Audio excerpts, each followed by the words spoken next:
Qu'est-ce que c'est que l'outil du Fibonacci? Comment utiliser cet outil dont tout le monde parle sans cesse sur dérive ou bien sur les indices synthétiques? D'accord? Quelles sont les zones de Fibonacci les plus importantes qu'il faut retenir pour trader l'outil du Fibonacci? Voilà les questions auxquelles nous allons répondre dans cette vidéo. Alors, comme vous le voyez dans le titre, eh bien, c'est la partie numéro 1. D'accord? Donc, ça veut dire que cette vidéo sur le Fibonacci va se dérouler en 2 vidéos. Il y aura la partie 1 où nous allons parler des généralités et la partie 2 où nous allons parler de stratégies concrètes pour trader le Fibonacci. Sans plus tarder, on se retrouve derrière le générique.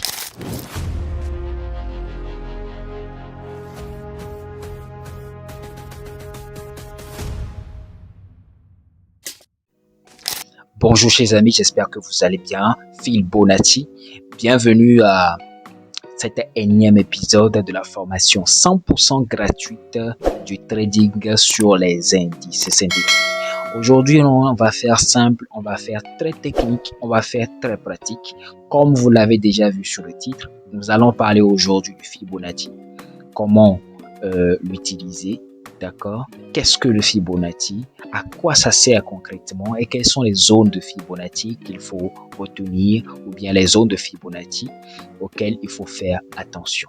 Alors, sans plus tarder, on va aller sur le graphique. On y est déjà.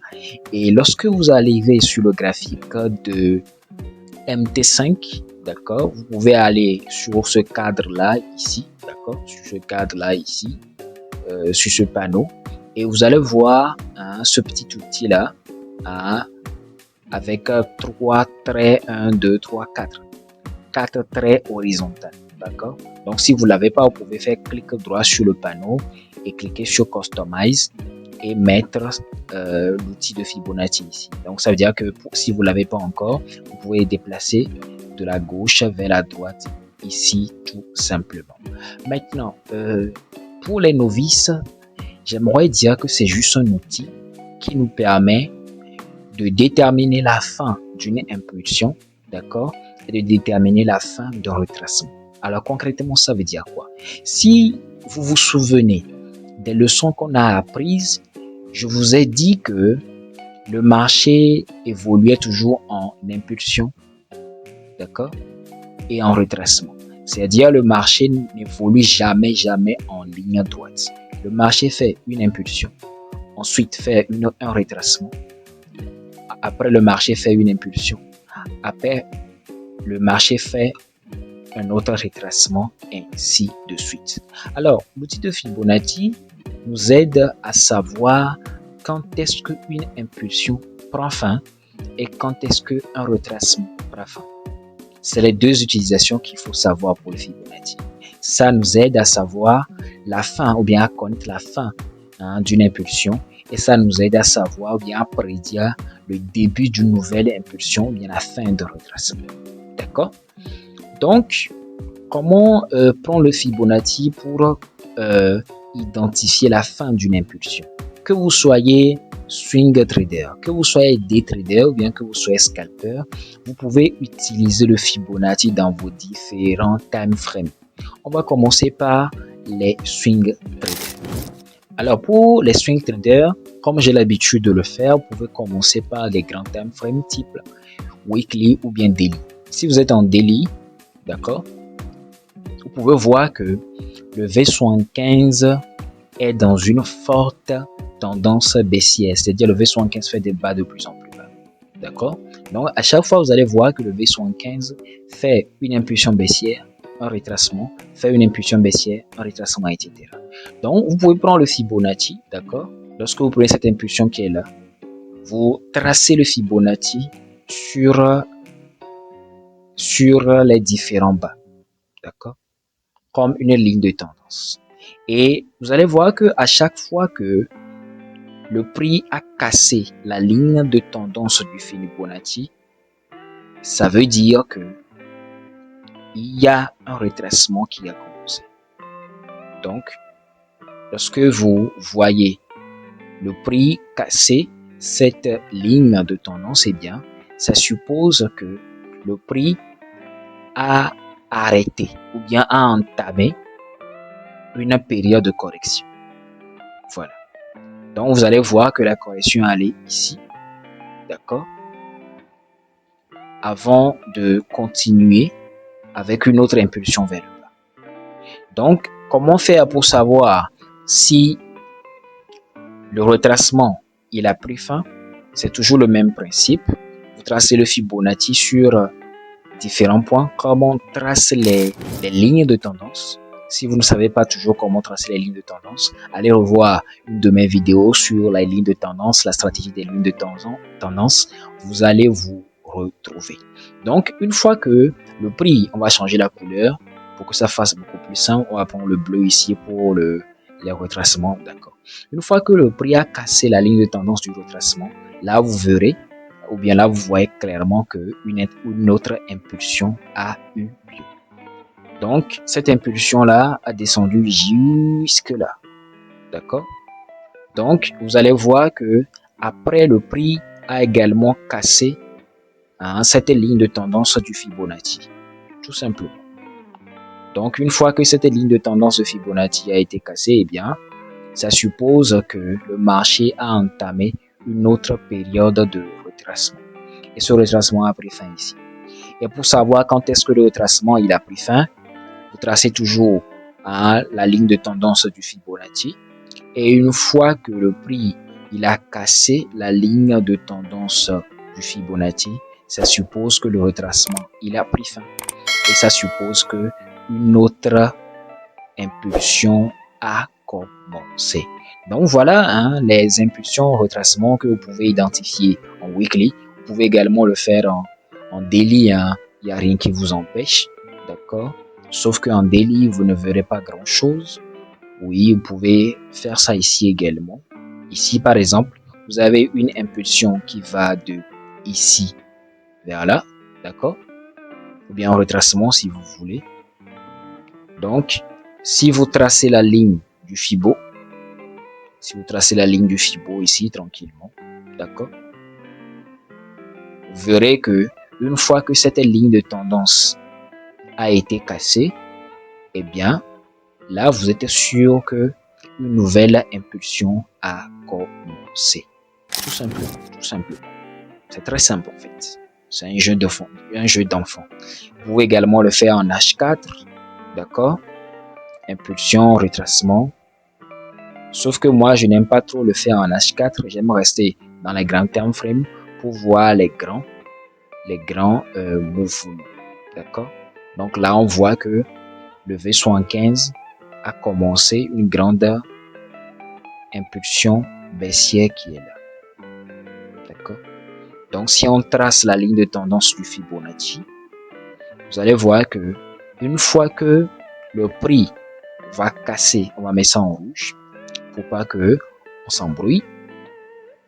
Une fois que le prix va casser cette ligne de tendance, ça supposera que le prix a entamé ou bien a enclenché une saison ou bien une période de retracement.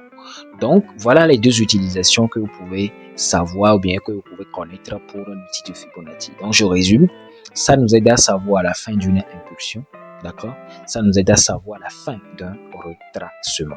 Maintenant, la deuxième partie de cette vidéo va être consacrée sur le fait de savoir quelles sont les zones de Fibonacci les plus importantes qu'il faut connaître. Maintenant, lorsque vous voulez répondre à cette question, eh bien, vous pouvez prendre des impulsions et des retracements.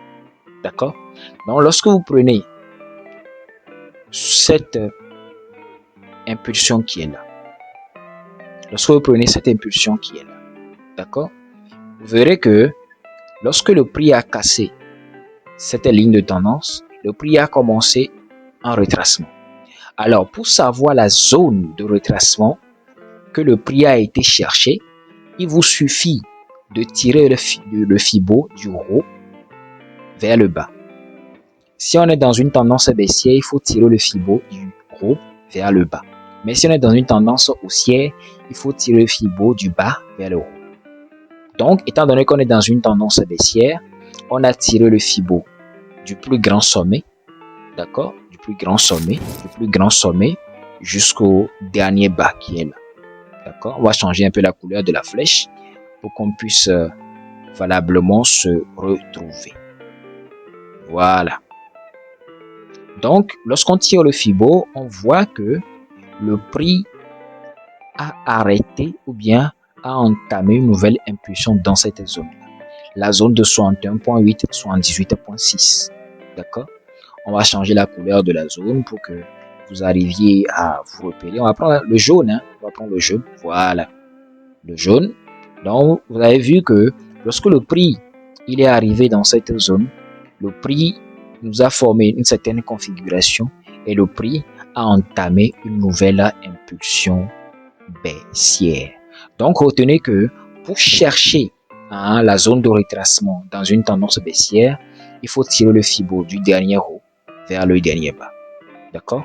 Ça, c'est pour la zone baissière ou bien pour le Fibo baissier.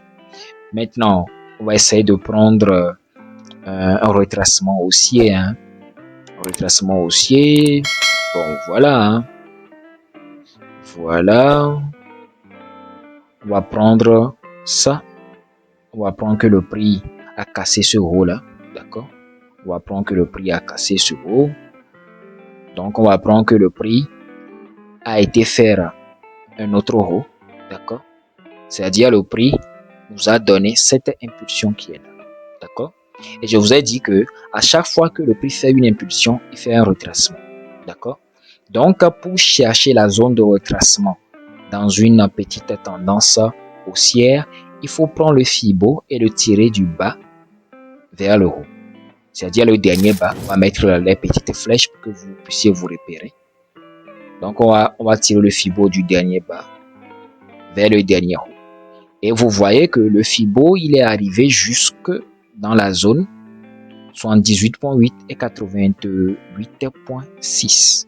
D'accord? C'est vrai, lorsque vous tirez le Fibo pour la première fois, vous n'allez pas voir toutes les zones. Et pour ajouter ces zones-là, vous pouvez mettre clic droit sur la ligne de Fibonacci, d'accord? Appuyez propriété et aller dans level. Et dans level, vous cliquez sur add, d'accord? Et vous revenez sur cette vidéo, voir les différentes zones que j'ai moi-même mis. J'ai mis la zone 78.6, j'ai mis la zone 88.6 et la zone 100, vous l'avez directement sur le Fibo, tout simplement. Donc, pour arriver à notre impulsion haussière, nous voyons que le prix a cassé ce haut qui est là. Donc, à chaque fois que le prix casse un haut, bien casse un bas, on dit que le prix fait une impulsion. D'accord? Donc, à chaque fois que le prix fait cette impulsion, le prix fera un retracement. Donc, l'objectif du Fibo, c'est de savoir où est-ce que va s'arrêter le retracement. Et lorsque vous tirez le Fibo ici vers le bas, du bas vers le haut, vous avez vu que le Fibo s'est arrêté, ou bien le retracement s'est arrêté à la zone 78.6 et 88.6. D'accord? Donc, ça, c'est le premier élément. Mais vous pouvez également vous servir de la ligne de tendance du Fibo, tracer une ligne de tendance ici, tout simplement. D'accord? Et une fois que cette zone ou bien cette ligne de tendance a été cassée, vous avez vu que le prix est reparti à la hausse. Donc ici, il s'agissait pour nous de savoir quelles sont les zones de Fibonacci qu'il faut privilégier sur les indices synthétiques. Donc quand vous tirez pour les impulsions haussières du bas vers le haut, vous avez la zone 78.6 et 88.6. Vous avez également la zone 61.8 et 88.6 également. On va changer la couleur pour que vous sachiez que la zone elle est différente. On va prendre le jaune, d'accord? Et vous avez également la zone 50 et la zone 61.8, d'accord? Vous ne pouvez pas savoir d'avance où est-ce que le marché il va se retourner. Vous ne pouvez pas le savoir. C'est pourquoi avant de trader le Fibonacci, vous devez utiliser des confirmations que je vais vous enseigner dans la deuxième partie de cette vidéo. Aujourd'hui, il s'agit juste des généralités. Je vais voir s'il y a des impulsions qui se sont arrêtées sur les autres niveaux de Fibonacci. Voilà. Quand vous prenez par exemple ici, le prix il a fait un haut, il a fait un petit retracement avant de repartir. D'accord? Vous avez vu que le prix s'est arrêté sur la zone 32 38.2 et niveau 50. Donc, ce n'est pas tous les fois que le retracement est profond. D'accord? Parfois, le retracement, il est juste léger et il s'arrête au niveau 38.2 et 50. Là, c'est un retracement léger. Mais c'est lorsque le retracement enfonce la zone de 50 et va jusqu'à vers le 78.6 qu'on parle de retracement profond. Donc, fois ça, c'est un petit retracement léger. D'accord? Ici, le prix, il a cassé ce bas-là, qui est là. D'accord? Le prix, il a cassé ce bas. On va prendre cette flèche. Le prix, il a cassé ce bas. Il a fait une impulsion baissière. Donc, ici, on tire du haut vers le bas. Et ici, on voit que le retracement s'est arrêté à 61.8, niveau 50. Donc, c'est dans ces environs-là, dans ces parages-là que vous devez vous positionner. D'accord? Vous voyez que le prix, il est arrivé, il est reparti. Il est encore arrivé, il est reparti. D'accord? Donc, il est bien de rester dans les grands time frames pour attraper les grands mouvements. On va voir si on a une autre impulsion qu'on peut chercher. Voilà. Le prix a cassé ce bas-là. D'accord? Donc, ça veut dire qu'on peut tirer le Fibo du haut vers le bas parce que c'est une impulsion baissière. Donc, ici, vous allez voir que le prix aussi nous a fait un retracement léger. En ce sens que le prix s'est arrêté à niveau 50 et niveau 38.2. D'accord? On peut changer la couleur pour ceux qui n'aiment pas trop la couleur. On peut changer en cendre. Hein? Pas de souci. Voilà. Donc, le prix s'est arrêté à niveau 50 et niveau 38. Donc, quand est-ce qu'il faut utiliser le Fibo? Lorsque vous avez une impulsion. Et quand est-ce qu'il y a une impulsion? Lorsque le prix a cassé un nouveau bas ou bien un nouveau haut. Et l'outil du Fibo peut être utilisé dans tous les time frames. Là, on est en délit. On va essayer d'aller en H4 pour voir si on peut utiliser le Fibo d'une manière ou d'une autre. Voilà. Je vois que le prix, d'accord, le prix par exemple ici, le prix a cassé ce haut plutôt. Donc, ça veut dire que le prix a fait une impulsion. Donc, ça veut dire je prends la dernière impulsion du bas vers le haut. Et vous allez voir que lorsque on agrandit, vous allez voir que le prix a arrêté son retracement sur le niveau 38.2 et niveau 50. Tout simplement. Donc après, le prix a encore cassé ce haut-là qui est là. D'accord? Et a fait une nouvelle impulsion qui s'est arrêtée ici, par exemple. Et le prix a entamé une nouvelle séance de correction. D'accord? Donc, je vous ai dit que vous tirez le Fibo que lorsque une ligne de tendance, la ligne de tendance est cassée. Donc, une fois que cette ligne de tendance est cassée, donc là, vous savez que votre retracement a commencé. Donc, c'est lorsque le retracement commence que vous tirez votre Fibo. Donc, lorsque vous tirez votre Fibo du bas, d'accord, le dernier bas vers le dernier haut, ici, vous voyez que le prix est arrivé dans la zone 61.8 et 78.6. C'est à partir de ce niveau-là que le prix est reparti à la hausse de plus belle. Donc, moi, j'ai l'habitude de tirer mon Fibo dans les grands time frames D1 et H4 parce que ça me donne beaucoup plus de visibilité. Donc, on peut chercher un autre exemple baissier. Vous voyez que ici, le prix a cassé ce bas, là, qui est là. Le prix, il a été faire ce bas, qui est là. D'accord? Donc, ça veut dire qu'on va tirer le Fibo cette fois-ci du haut vers le bas. Et vous allez voir qu'après avoir fait ce bas, le prix il est revenu dans la zone 61.8 et niveau 50. Donc, après ici, le prix est reparti, toucher encore le niveau 0. Tout simplement. On va voir si on peut trouver encore un autre exemple. Le prix il a fait ce bas. Après, le prix il a cassé ce haut. Donc, ça veut dire qu'on a une nouvelle impulsion haussière. D'accord? On peut tirer le Fibo du bas vers le haut cette fois-ci. Et quand le prix a été fait ce nouveau haut qui est là, vous allez voir que le prix a commencé un retracement. Et ce retracement-là s'est arrêté à la zone 78.8, 78.6 et 88.6. Donc, en grosso modo, vous devez retenir que pour utiliser le Fibonacci, il faut garder certaines choses à l'esprit. Le Fibonacci, c'est fait pour savoir quand est-ce qu'un retracement a pris fin. Donc, avant de tirer votre Fibonacci, il faudrait que vous sachiez que l'impulsion a pris fin. Et pour savoir qu'une impulsion a pris fin, vous devez tracer une ligne de tendance. Et une fois que la ligne de tendance est cassée, comme ici, là, vous savez que il y a l'impulsion qui a pris fin et que le retracement a débuté. Donc, c'est lorsque le retracement commence que vous tirez votre fibo pour voir la zone où votre retracement va s'arrêter. Et quand est-ce que le retracement s'arrête? J'ai parlé de deux méthodes.